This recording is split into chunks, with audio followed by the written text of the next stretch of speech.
అందరికీ వందనాలండి.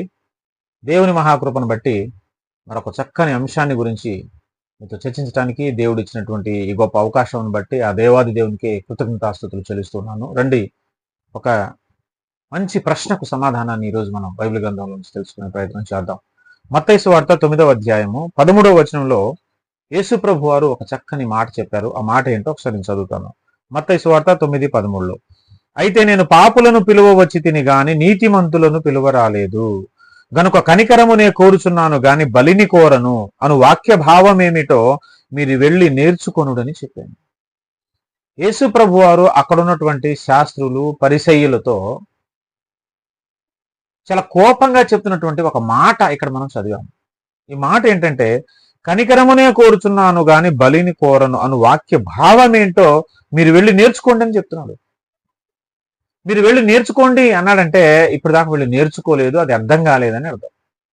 అంటే ఈ మాట తెలుసు వాళ్ళకి, ఎందుకంటే వాళ్ళందరూ ప్రతిరోజు మరి ధర్మశాస్త్రాన్ని చదివేవాళ్ళు కాబట్టి, శాస్త్రులు పరిచయాలు కాబట్టి వాళ్ళకు ఆ మాట మరి పాత నిబంధన గ్రంథంలో ధర్మశాస్త్రం ఉందని తెలుసు, కానీ ఆ మాట భావం తెలియదు. ఈ రోజుల్లో చాలా మందికి కూడా లిటరల్ మీనింగ్ తెలుసు, అక్షరార్థంగా ఆ వాక్యం, ఆ వాగ్దానం, ఆ మాట వాళ్ళకి తెలుసు, కానీ దాని వెనకాల ఉన్నటువంటి భావం ఏందో నిజంగా తెలియదు. అలా తెలియని వాళ్ళు సమాజంలో చాలా మంది ఉన్నారు. బోధకులుగా చలామణి అవుతున్న వారు కూడా చాలా మంది ఉన్నారు అలాంటి వారిలో. కానీ యేసుప్రభు వారు ఒక చక్కని విషయాన్ని మనకు నేర్పిస్తున్నారు. ఏంటో తెలుసా? వాక్య భావం తెలుసుకోవాలి మీరు. ఆ వాక్యం వెనుకాల ఉన్నటువంటి అర్థాన్ని మీరు తెలుసుకోవాలి. మీరు వెళ్ళి నేర్చుకోండి అంటున్నాడు. ఇంతకీ కనికరాన్నే కోరుచున్నాను కానీ బలిని కోరను అని అంటే అర్థం ఏంటి? ఆ వాక్య భావం ఏంటి? యేసుప్రభు వారు ఎందుకు ఆ మాట అన్నారు? ఈరోజు మనం తెలుసుకునే ప్రయత్నం చేద్దాం. ఏదైనా యేసుప్రభు వారి టీచింగ్ అనేది చాలా హై లెవెల్ టీచింగ్ అని, చాలా లోతైనటువంటి విషయాలని, అవి అజ్ఞానులకు అర్థం కావు, విద్య విహీనులకు అర్థం కావు, ఆత్మ లేని వారికి అర్థం కావు, ప్రత్యక్షత లేని వారికి అర్థం కాదు, మనోనేత్రాలు వెలిగించబడిన వారికి అర్థం కాదు, రక్షణ పొందని వారు లోకంలో ఉన్న వారికి అసలే అర్థం కాదని యేసుప్రభు వారి యొక్క టీచింగ్ అల్టిమేట్ అని మనం అనేక సందర్భాల్లో చెప్పుకున్నాం. ఇప్పుడు కూడా నేను చెప్తా ఉన్నాను, యేసుప్రభు వారి యొక్క మాటలను అర్థం చేసుకోవాలంటే అంత సామాన్యమైనటువంటి విషయం కాదనమాట. అయితే దీని అర్థం ఏంటి, యేసుప్రభు వారు ఎందుకు చెప్పారో ఒకసారి దీని పూర్వాపరాల్లోకి మనం వెళ్తే, ఈ అధ్యాయాన్ని మనం మొదటి నుంచి తరచి చూస్తే ఇందులో ఉన్నటువంటి సారాంశాన్ని నేను టూకీగా చెప్తాను, జాగ్రత్తగా చూడండి. ఇక్కడ ఏం జరిగిందంటే, పక్షవాయువు గల ఒక వ్యక్తిని మంచం మీద మోసుకొని కొందరు వ్యక్తులు యేసుప్రభు వారి దగ్గర తీసుకొచ్చారన్నమాట. మీరు తర్వాత 9వ అధ్యాయం మొదటి వచ్చిన చదవండి. సందర్భం చెప్తున్నాను. ఈ మాట యేసుప్రభు వారు అంటానికి సందర్భం. పక్షవాయువు గలవాన్ని తీసుకొని వస్తే యేసుప్రభు వారు ఏం చేయాలి? రోగంతో వచ్చిన వ్యక్తిని తీసుకొచ్చినప్పుడు రోగాన్ని బాగు చేయాలి, స్వస్థపరచాలి. అందరూ అదే ఎక్స్పెక్ట్ చేస్తారు. కానీ యేసుప్రభు వారు అలా చేయకుండా మొదట ఒక విచిత్రమైనటువంటి ఆశ్చర్యకరమైనటువంటి ఒక మాటను చెప్పాడు అక్కడ. అసలు జనులందరూ తిరగబట్టడానికి, యేసుప్రభు వారిని గుర్రుగా చూడటానికి, కోపపడటానికి ఆ మాటే కారణం. ఏ మాట అంటే, యేసుప్రభు వారు ఒక మాట అన్నారు. ఆ మాట ఈ 9వ అధ్యాయము 2వ వచనంలో చివరిలో చూస్తే, కుమారుడా ధైర్యముగా ఉండుము, నీ పాపములు క్షమింపబడి ఉన్నవని పక్షవాయువు గలవానితో చెప్పాను. కుమారుడా నువ్వు ధైర్యంగా ఉండు, నీ పాపములు క్షమించబడి ఉన్నాయి అని చెప్పాడనమాట యేసుప్రభు వారు. వెంటనే అక్కడ ఉన్నటువంటి శాస్త్రులు లేశారు. ఇదేంటిది? నువ్వు దేవదూషణ చేస్తున్నావు, దేవుడు చెప్పాల్సిన డైలాగ్ చెప్తున్నావు, దేవుడు అయినట్టు మాట్లాడుతున్నావు, దేవుడు ఒక్కడే చెప్పే మాట ఇది ఏంటి? నీ పాపాలు క్షమించబడి ఉన్నాయని. నువ్వు ఎవడవు అసలు?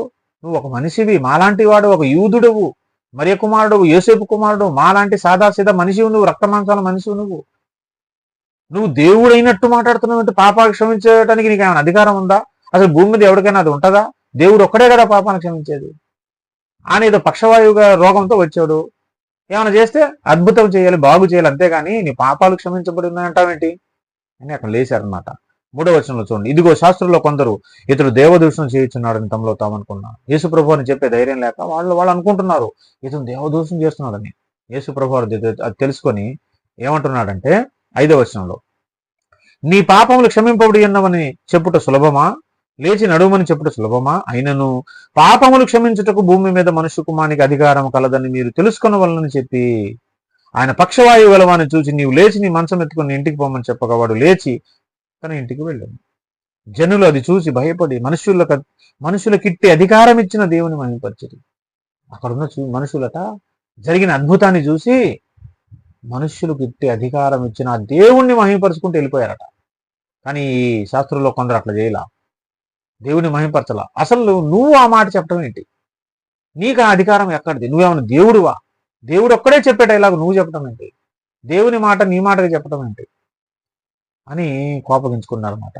ఇలా కోపగించుకున్నటువంటి ఈ కోపం ఇలాగే ఉంది, ఈ ఆలోచన ఇలాగే కంటిన్యూ అవుతా ఉంది. మరొక సంఘటన జరిగింది. ఆ సంఘటన ఏంటంటే 9వ వచనంలో, యేసు అక్కడి నుండి వెళ్ళుచు సుంకపు మెట్టు వద్ద కూర్చుండి ఉన్న మత్తయి అనే ఒక మనుషును చూసి నన్ను వెంబడించమని అతనితో చెప్పగా అతను లేచి ఆయన వెంబడించను. సుంకపు మెట్టునద్ద ట్యాక్స్ కలెక్టర్స్ ఆఫీస్ ఒకటి ఉంది అక్కడ. ఆ ఆఫీస్ మెట్ల దగ్గర కూర్చున్నటువంటి మత్తయి, ఇతను కూడా ట్యాక్స్ కలెక్టరే, సుంకరియే, ఇతను కూడా సుంకం వసూలు చేయువాడే. ఈ మత్తయిని యేసుప్రభు నన్ను వెంబడించనగానే దిగ్గులు లేచి టక్కన వెనక ముందు ఆలోచించకుండా యేసుప్రభు అని వెంబడించాడు. వెంబడించడమే కాకుండా ఆయన ఏం చేశాడంటే యేసుప్రభు వారిని, ఆయన బృందాన్ని, అంటే శిష్య బృందాన్ని తన ఇంటికి భోజనానికి పిలిచాడు. యేసుప్రభు వారు వెళ్ళారనమాట. 10వ వచనంలో, ఇంటిలో భోజనమునకు యేసు కూర్చుండి ఉండగా ఇదిగో సుంకరులను పాపులను అనేకులు వచ్చి ఆయన యొద్దకు, ఆయన శిష్యుల యొద్దను కూర్చుండిరి. పరిసయ్యులు అది చూచి, మీ బోధకుడు సుంకరులతోనూ పాపులతోనూ కలిసి ఎందుకు భోజనం చేయుచున్నాడని ఆయన శిష్యులను అడిగిరి.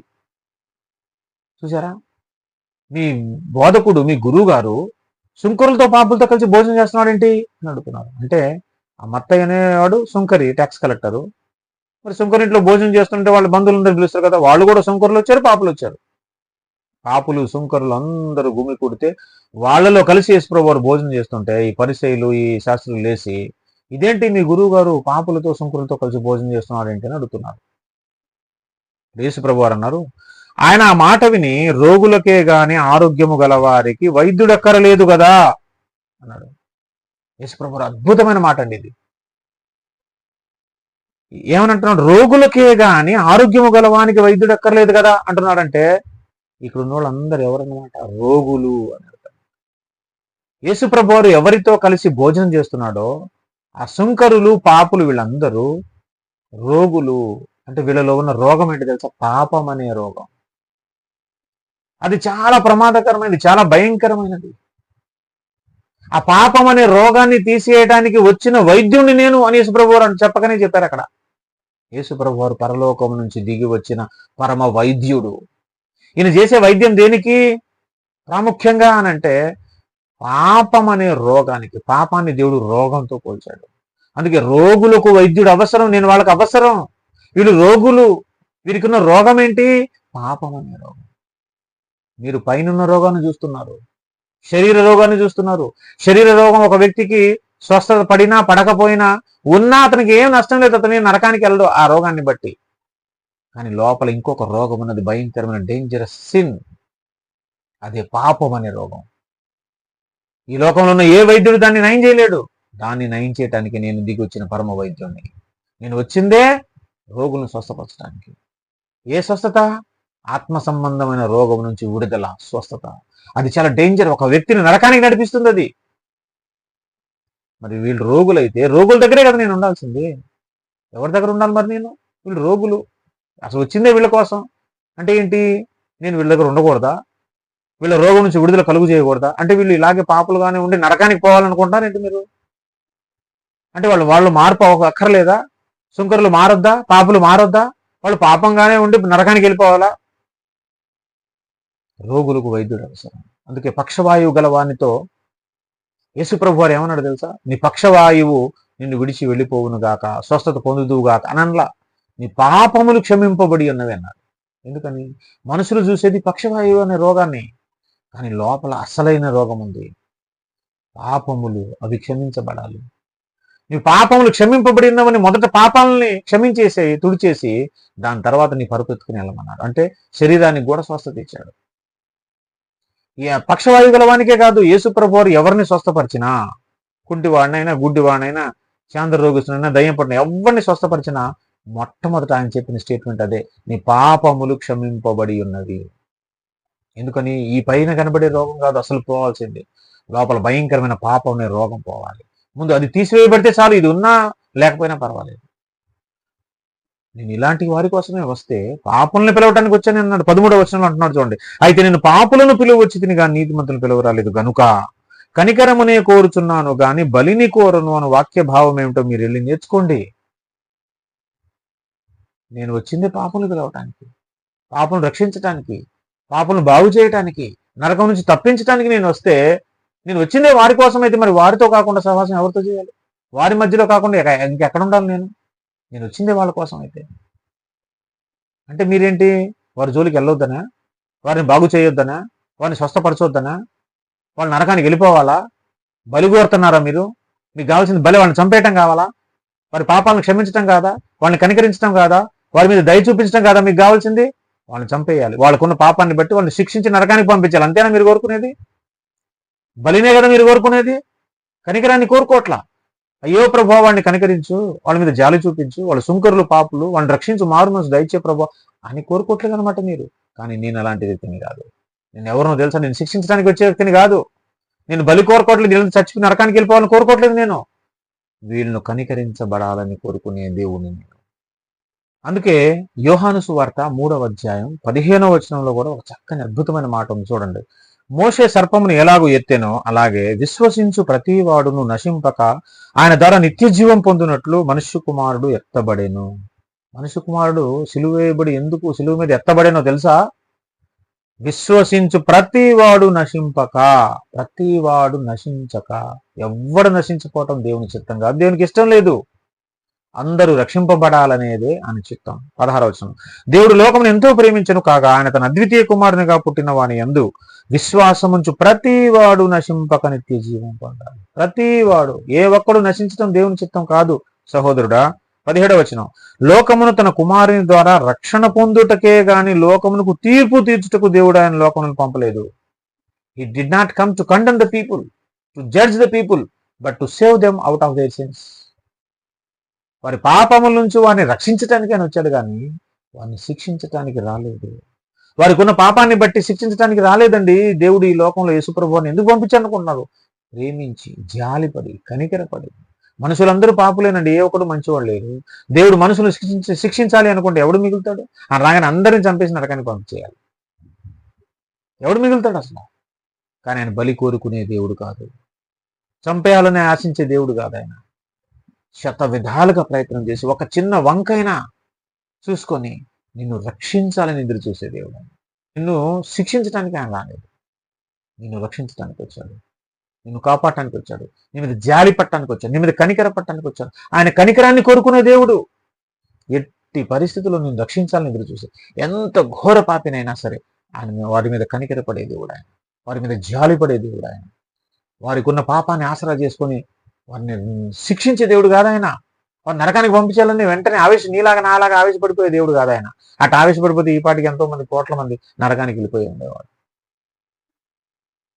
ఆయన అనంత కరుణామయుడు, అపార కృపాశీలుడు, శాశ్వతమైన ప్రేమతో నిన్ను నన్ను ప్రేమించిన దేవుడు. ఆయన ఆవేశపడిపోయే దేవుడు కాదు, నీలాగా నాలాగా ఆలోచించే దేవుడు కాదు. ఆయన ఆలోచనలు ఆకాశాన్ని భూమికి ఎంత ఎత్తు దూరంలో ఉన్నాయో అట్లా ఉంటాయి మన ఆలోచన. ఆయన ఆలోచన మనం అనుకున్నట్టు ఆలోచించే దేవుడు కాదు ఆయన. ఏమండి, మనలాగా ఎవరైనా మనకు అన్యాయం చేస్తే చచ్చిపోవాలి, నాశనం అయిపోవాలని కోరుకునే దేవుడు కాదు ఆయన. చంపేయాలని కోరుకునే దేవుడు కాదు, వెంటనే ఆవేశపడిపోయే దేవుడు కాదు ఆయన. కనికరాన్ని కోరే దేవుడు ఆయన, బలి కోరే దేవుడు కాదు ఆయన. అందుకే కనికరము గలవారు ధన్యులు, వారు కనికరించబడతారు అని మనం కూడా కనికరం కలిగి ఉండాలని కోరుకుంటున్న దేవుడు ఆయన. అందుకే మీరు వెళ్ళి నేర్చుకోండి ఆ మాట. నేను కనికరాన్ని కోరుకునే దేవుణ్ణి, బలి కోరేవాడిని కాదు. అందుకే కనికరించే ఇగో ఈ పాపుల్ని నేను చేసుకుంటున్నాను, వీళ్ళతో కలిసి సహాసం చేస్తున్నాను. ఎందుకంటే వీళ్ళని మార్చాలి, నేను వచ్చింది వీళ్ళ కోసం. నేను వీళ్ళని కనికరిస్తున్నాను, కనికరించడానికి ఇష్టపడుతున్నాను తప్ప వీళ్ళని శిక్షించి నశింపజేసి నరకానికి పంపించడానికి నాకు ఇష్టం లేదు. నేను కనికరాన్ని కోరుకునే దేవుడు. ఆ మాట బాగుంది, తెలీదా మీకు? వెళ్ళి ఎప్పుడైనా నేర్చుకోండి మీరు అని అంటున్నాను. అది ఆ మాటకు అర్థం. కాబట్టి ఈ విషయం మీకు అర్థమైందని నేను భావిస్తున్నాను. మీకేమైనా సందేహం ఉంటే ఏదైనా లేఖన భాగాన్ని వివరించండి అని మీరు ఒకవేళ కోరుకుంటే తప్పకుండా కామెంట్ రూపంలో తెలియజేయండి. తప్పకుండా ఆ లేఖన భాగాన్ని నేను వాక్యపు వెలుగులో పరిశుద్ధాత్మ దేవుని ప్రేరేపణ సహాయంతో నేను వివరించి ప్రయత్నం చేస్తాను. దేవుడి మాటలు మన ఉనికిలో దీవించి ఆస్వాదించును గాక. ఆమేన్. అందరికీ వందనాలు.